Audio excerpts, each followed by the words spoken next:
আসসালামু আলাইকুম আমার ভালোবাসার প্রিয় মানুষজন এবং প্রবাসী সকল ভাই এবং আমাদের দেশের সকল বাবা মা ভাই বোনকে জানাই পবিত্র ঈদুল আজহার শুভেচ্ছা।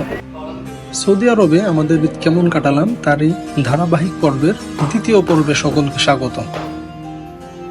কুরবানি ঈদ বলে কথা, যদি মাংস কাটাকাটি নাই হয় তাহলে কি আর জমে? এজন্য ঘুম থেকে আমাদের টেনে তুললেন আমার চাচা শ্বশুর।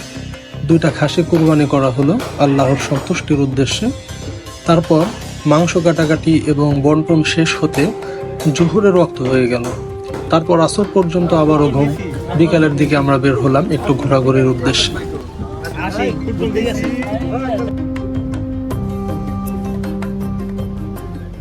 এই বিকালেও গরমের তীব্রতা আমাদের সকলকে অতিষ্ঠ করে তুলছিল।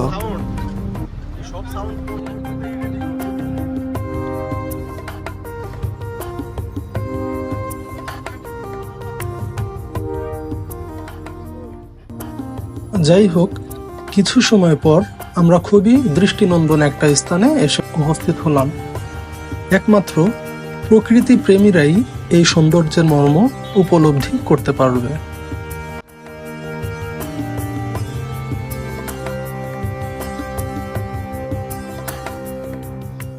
তারপর এই সবুজ শ্যামল অঞ্চল ছেড়ে আবার ছুটে চলা মরুভূমির নিষ্ঠুর উদ্যানের বুক চিরে যেই পথ তৈরি করা হয়েছে সেই পথে আমাদের গন্তব্যে।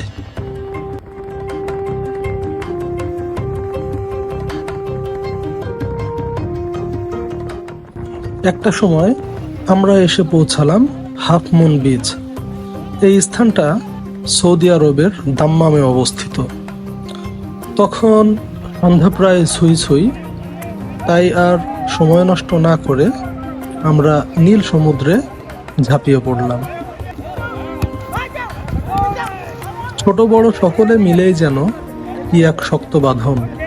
খুব সুন্দর কিছু সময় উপভোগ করলাম।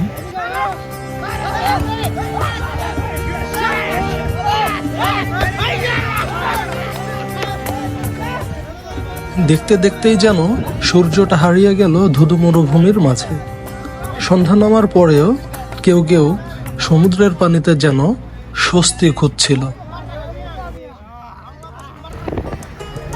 রাত নামার পরে হাফ মুন বিচ থেকে আমরা নতুন কোনো এক গন্তব্যের উদ্দেশ্যে রওনা দিলাম।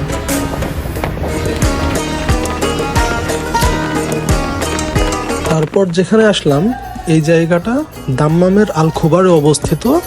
এই জায়গাটার নাম হচ্ছে কর্নিশ পার্ক।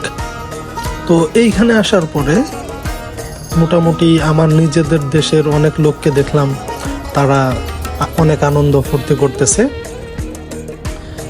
পাশাপাশি এখানে আরাবিয়ান লোকাল লোকজন তাদের বন্ধুদের সাথে ঈদের খুশি উপভোগ করছিল।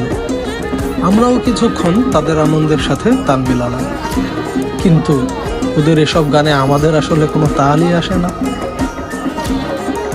যাই হোক, কি আর করার। এসবের মধ্যেও হঠাৎ করে একটা কথা মনে পড়লো।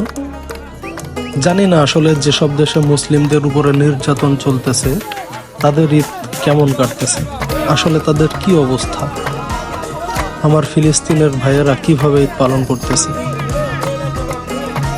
আসলে এগুলো কষ্টদায়ক।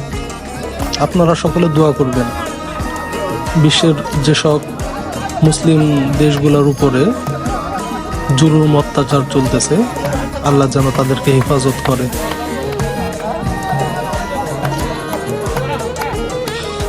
যাই হোক, তারপর এখান থেকেই ফিরে গিয়েছিলাম আমাদের বাসস্থানে। এভাবেই কেটেছে আমার পবিত্র ঈদুল আজহা। তো আজকের মতো এখানেই বিদায় নিচ্ছি।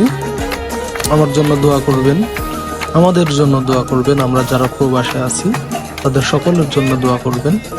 আমরা যেন সুস্থতার সাথে আবার দেশে এসে পরিবারের সাথে ঈদ উদযাপন করতে পারি। আজকের মতো বিদায়। আল্লাহ হাফেজ। আসসালামু আলাইকুম। আবারও সকলকে ঈদুল আজহার শুভেচ্ছা।